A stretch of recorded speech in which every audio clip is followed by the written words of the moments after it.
Well, there just happens to be another new arrival here in the yard. We've got a 1963 International Harvester Loadstar 1800.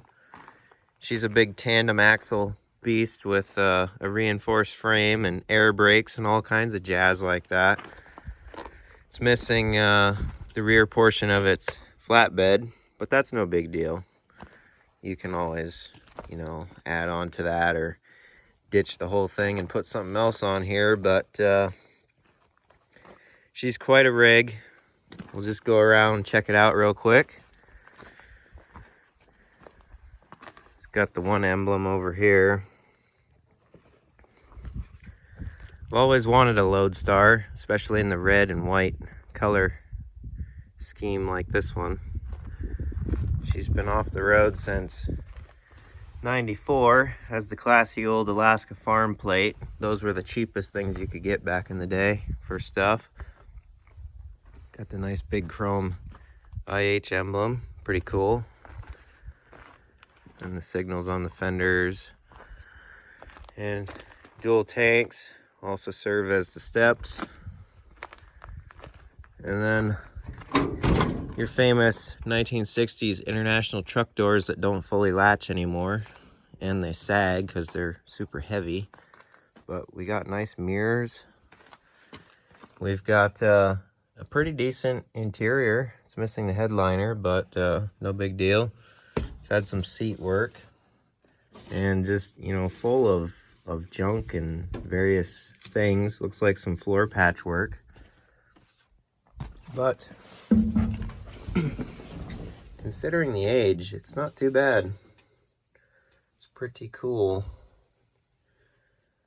So it's got the main transmission, and then it's got a secondary box back here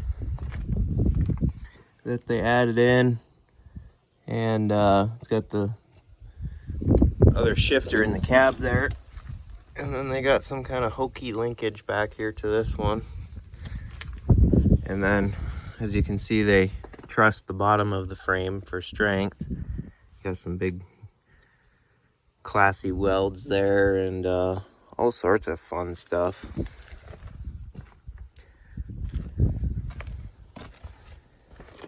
Big heavy duty axles. Got some nice recap tires on it. Those are ready for the road already. Just need to air up a couple of them.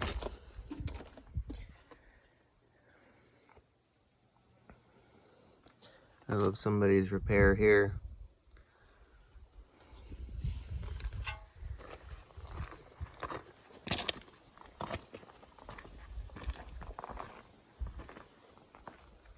Overall though, not a bad truck. And then you've got the butterfly hood. And then I believe this is either the 345 or it might be the 392 International's V8. It's got a Holley 2-barrel on it. And it's all pretty messy in here as far as grease and wiring and all that good stuff, but it's all here. Got the big compressor for the air brakes, factory bracketry and all that. Of course, the Loadstars have a hydraulic clutch, and this one just goes right to the floor, so we're gonna have to deal with that if this thing runs again. But I'm pretty confident in it. It ought to run. So we'll get to diving into this thing, and we'll do the usual. Check the vital fluids and pull the plugs out. Lube up the cylinders, put power to it. Make sure it turns by hand first before we put power to it. I love how it's just missing the lid to the oil bath air cleaner. I'm sure that helps with all the debris in here just going right down the carburetor, but you'll have that. Oh, nice custom welds and work there. I love the washers, nice touch. Dual belts. Big massive oil filler cap with IH on it. Gotta love that. So, enough blabbing away. We'll get to work on this beast. And we'll start by getting rid of this mess.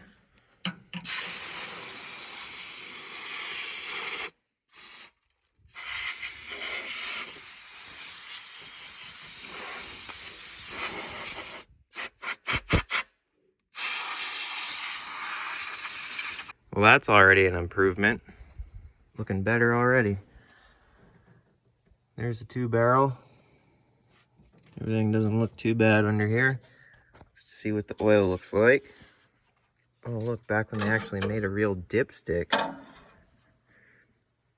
It's low, but it's there, and it doesn't look too terribly dirty. So we can top that off. See if there's any coolant in it. None that I can see.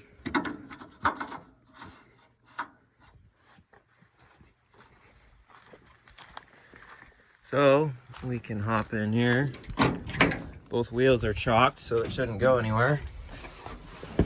We'll pop her out of gear. And we'll see if she makes a full revolution by hand. Well, technically we need to see if it makes 2 full revolutions at least.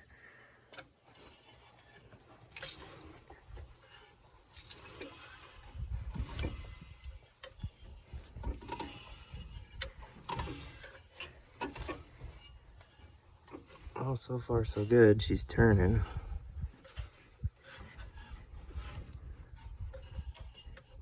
Definitely feels like a big V8.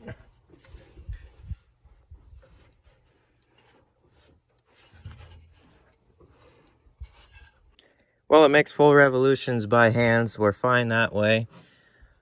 Now we're gonna go ahead and pull all the plug wires off, get the spark plugs out, squirt some oil in each cylinder, give those some time to soak. And while that's going on, I think I'm gonna inspect the positive side of the electrical here. As you can see, there's some cracking going on and bare wire showing. So I'm gonna go through and tape up and inspect what I can, just so when we got power hooked up and you know, we're screwing around, we don't want any, you know, positive wires to touch bare metal and start arcing out, because that causes a lot of excitement and a bad time. So we're gonna try and avoid that. So go through and do that. Now this starts off the key. It doesn't have a floor starter or anything like that, like on the older stuff that we screw around with. So I think I can just go down there on the starter and jump the solenoid on it, get it cranking, and then we'll just jump the coil with the battery with a little jumper wire, and we'll get ignition that way. So we'll go ahead and check under the cap, see what it looks like.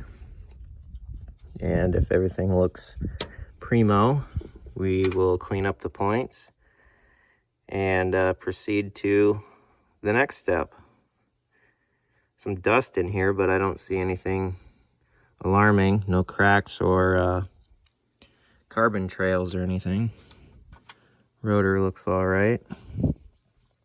And just clean up the points and so on and so forth. I think we're fine that way. So I will start pulling plugs out. All right, got all 4 on this side out. They don't look too bad. Some old champions. We'll take all 8 of them to the wire brush in the shop and clean them up. And we'll slap them back in after we squirt some oil in there and crank it over with the battery. Because generally, when you get oil in there and you just throw the plugs back in, you crank it over, it'll slosh it all up onto the plugs and foul them. Then you won't have spark, and you're wondering, hey, why don't I have spark? And that's sometimes why. So get the oil in, crank them over with the plugs out, and it gets all the excess back out and lubes up the cylinders at the same time. So just little things like that. But move over to this side and get this side out, and we shall clean them all up.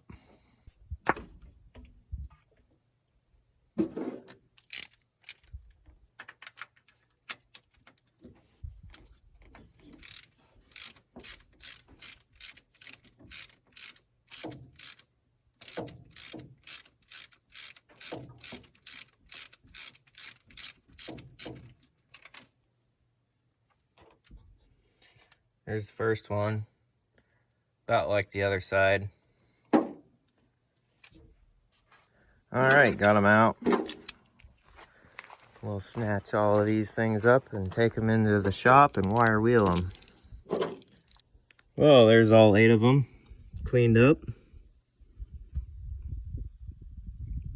Good as new. Now I got my little container here full of automatic transmission fluid.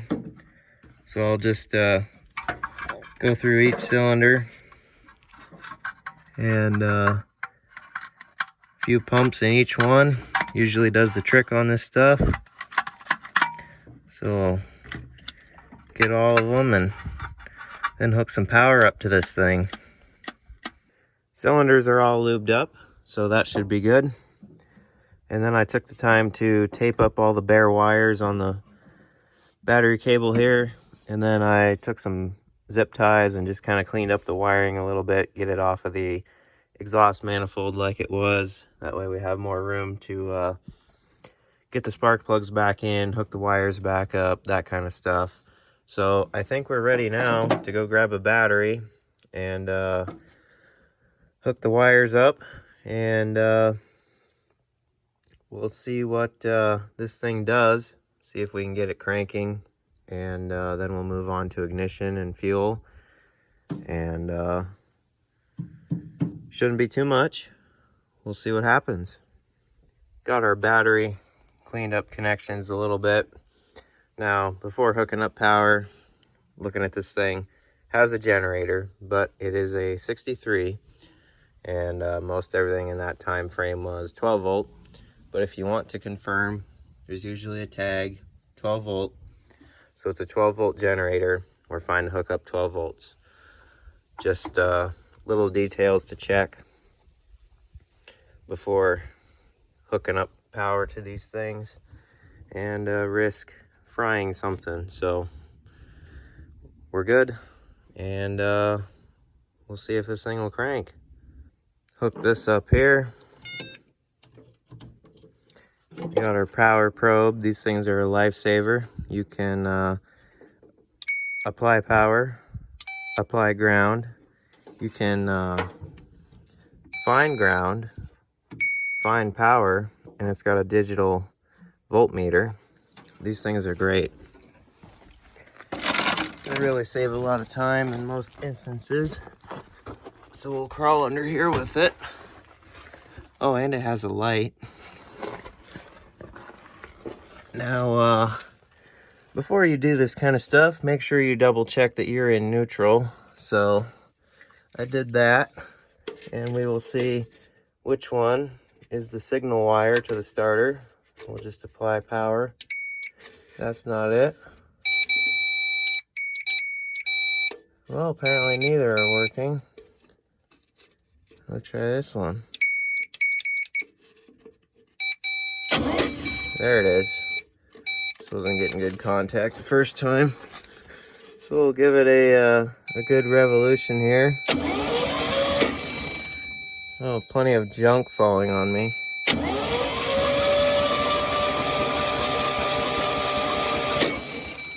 Let it work that ATF around some in the cylinders.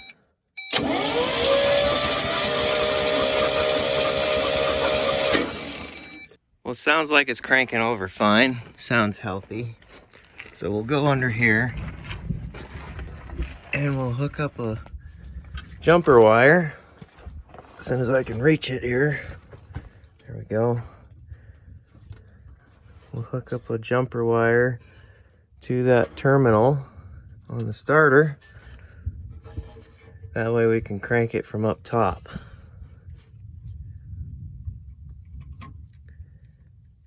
There we go. Hooked on there like so. Now we'll go back up there.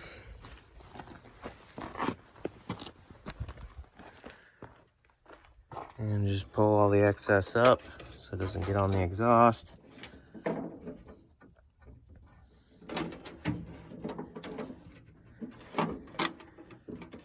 And grab it like so.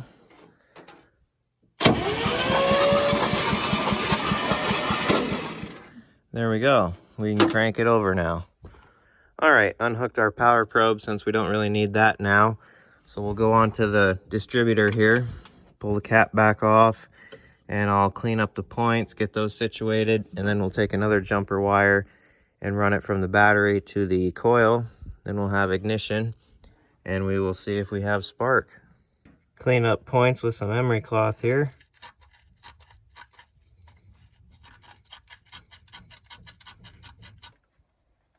All right, there's the cap back on and everything's all together. Make sure our wires didn't come unplugged from it.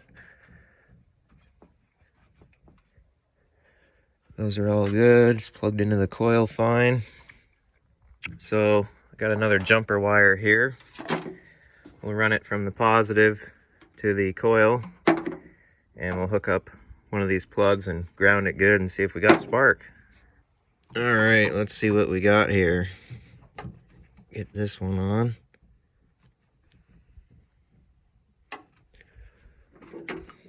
Here's our coil wire. We got spark action, so that's a good thing. Got one plug grounded on the valve cover there. Then we'll get our crank wire and we'll see what she does. Oh yeah, good spark.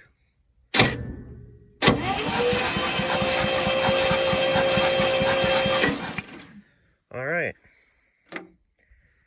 We will throw all the plugs in it, get some gas, and see if she makes noise. Hook our wires back up now.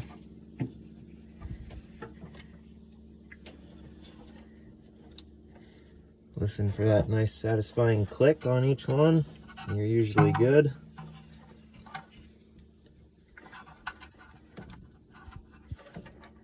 Spark plugs are all in, so we'll take the time real quick and top the oil off so we don't have any problems there.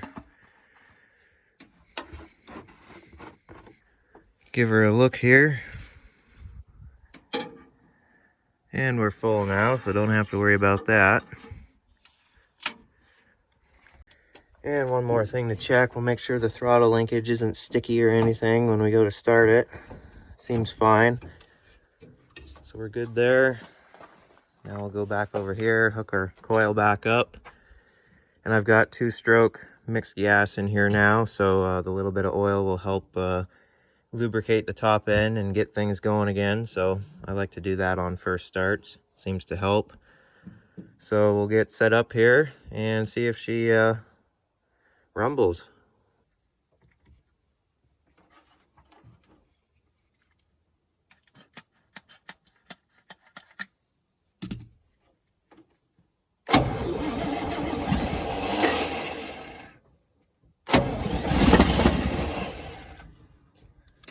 Well, this is just going to be easy.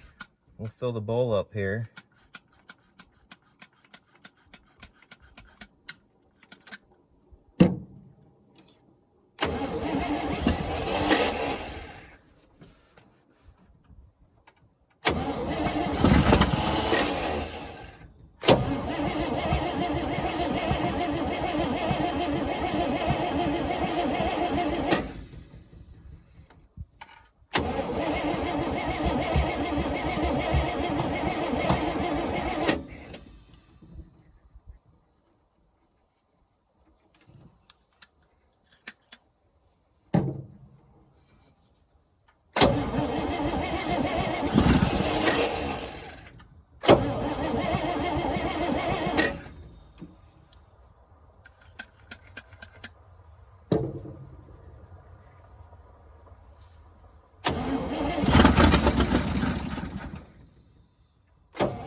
try it with the choke on a little bit here.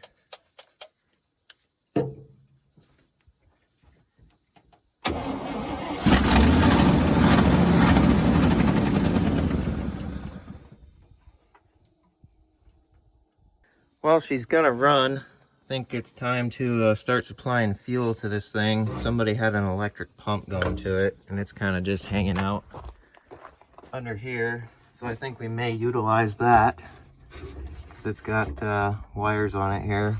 So if we can run that thing out here and then into a jug, I think we can make it work. Get rid of whatever setup they had going on. So let me rig something up there. Got this pump hooked up into a jug of gas.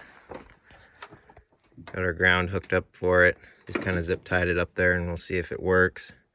They've got a clear filter on the hose before the carb, so we'll be able to see if it carries fuel to that, and then hopefully the float holds on the carburetor. So we'll give it power here and see if it starts working.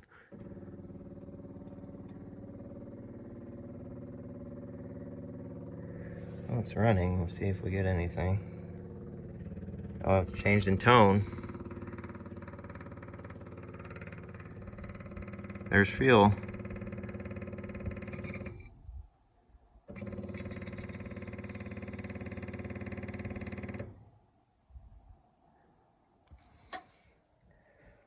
See if it'll fill the bowl and stay.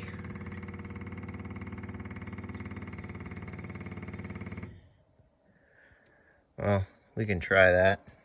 Hook coil up with the pump. Like so. Crank wire. Give it a prime.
We're even building air pressure. Let's see what the brakes do.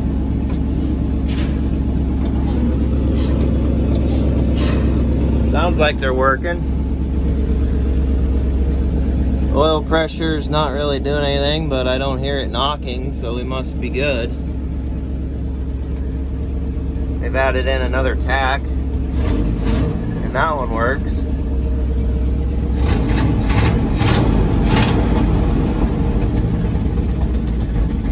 Man, she don't sound too bad though.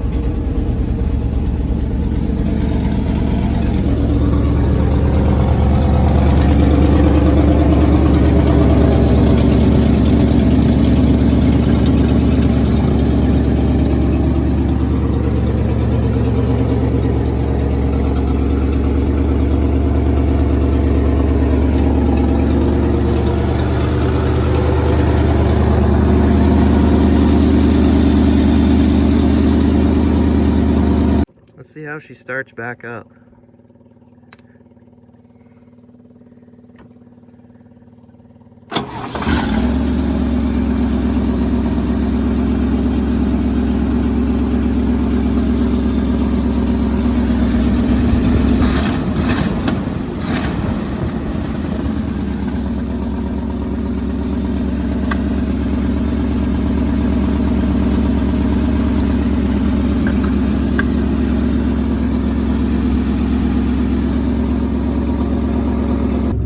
set you guys up back here and we'll see what the brake cans actually do.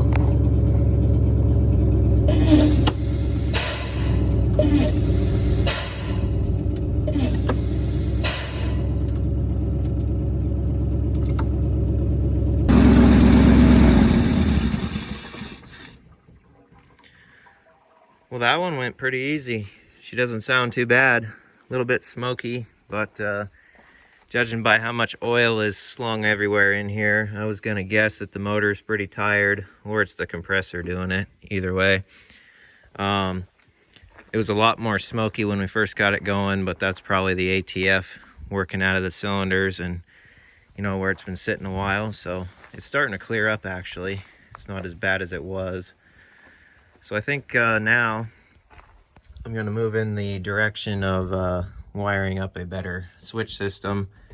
Don't have a key. I'm not going to wait and order an original style ignition. So I'll just go get a couple switches from Napa, a rocker switch to turn it on and off, and a push button to start it. I think that'll work just fine. So get that set up, and seems like the brakes are working, so we're good that way. And try and get one of these tanks flushed out and hook them back up. I see they've got drains on each side of them, so I think that'll be pretty easy to flush. And get a better fuel system hooked up, and then have somebody give me a hand, and I'll crawl underneath and see if I can crack open the bleeder on the slave cylinder, and we'll see if we can get a hydraulic clutch working again. I've worked on one other Loadstar, and the slave cylinder was kind of a piece of junk, but we'll see if I can get this one working, and hopefully we can get a functional clutch and we can go drive this thing and do some big rigging experiences.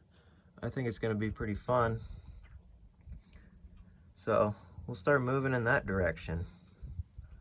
But anyway, I think for now we'll call that a win and a video.